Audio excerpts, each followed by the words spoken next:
والله في شيء قوانين موجوده يا اخي في وين انا خلاص اعطيني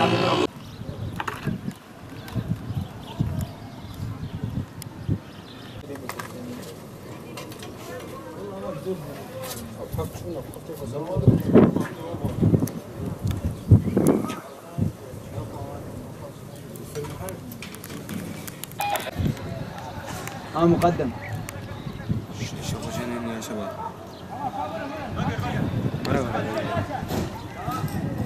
عليك الامان.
Vay yarışlar.